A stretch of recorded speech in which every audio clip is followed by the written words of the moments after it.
morning, it's day 13 of our Lent readings in 2021. And as we go through these, I hope you managed to piece together and understand how the Old Testament is fitting. How we've gone from Mount Sinai to exile through Deuteronomy, Joshua, Judges, 1, 2 Samuel, 1 and 2 Kings. Well, today, day 13, we're looking at 1 Chronicles. And the two books of 1 and 2 Chronicles are both focusing on the same period of time as we saw in 2 Samuel and into the books of Kings.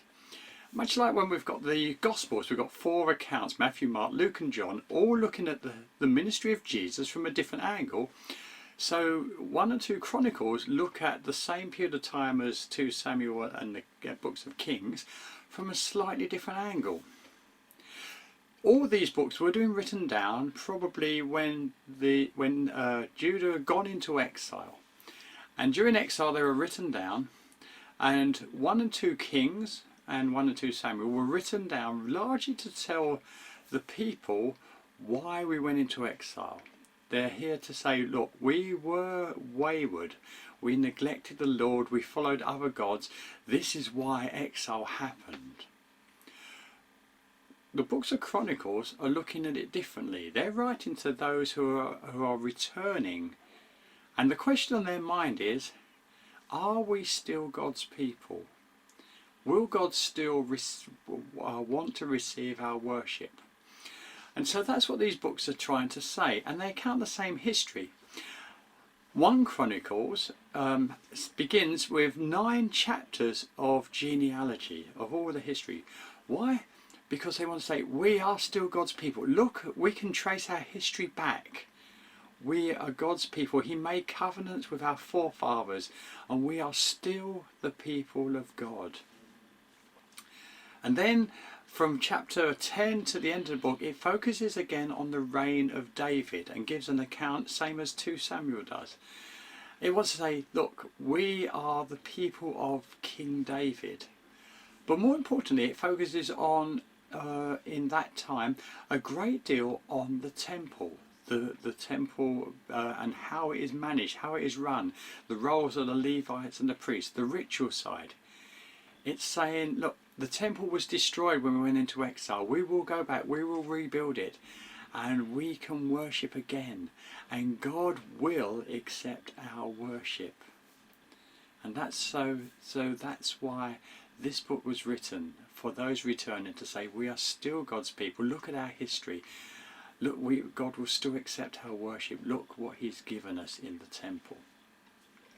The passage I want to read is from 1 Chronicles towards the end of the book, chapter 29. And this is not long before David dies, and he's going to hand over the kingdom to Solomon. This is David's prayer. So from 1 Chronicles 29 from verse 10. David praised the Lord in the presence of the whole assembly, saying, Praise be to you, Lord, the God of our father Israel, from everlasting to everlasting. Yours, Lord, is the kingdom. You are exalted as head over all. Wealth and honour come from you. You are the ruler of all things. In your hands are strength and power to exalt and to give strength to all. Now, God, our God, we give you thanks and praise your glorious name. But who am I, and who are my people, that we should be able to give as generously as this? Everything comes from you, and we have given you only what comes from your hand. We are foreigners and strangers in your sight, as were all our ancestors. Our days on earth are like a shadow without hope.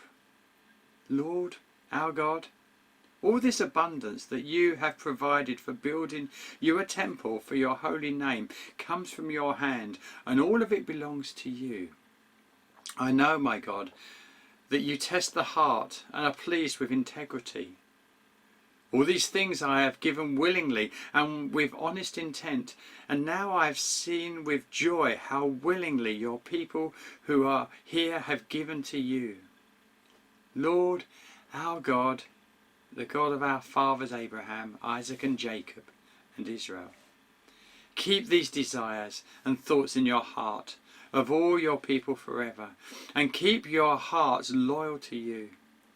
And give my son Solomon the wholehearted devotion to keep your commands, statutes and decrees, and to do everything to build the palatial structure for which I have provided. David's prayer of thanksgiving that everything had been given by the people for the temple, reminding the people that this temple was constructed for God's glory through God's provision. So what can we learn from this book?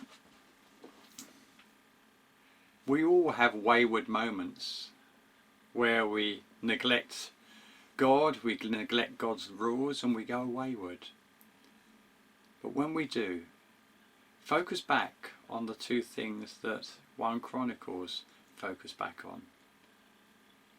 We are still God's people, and He still desires our offering.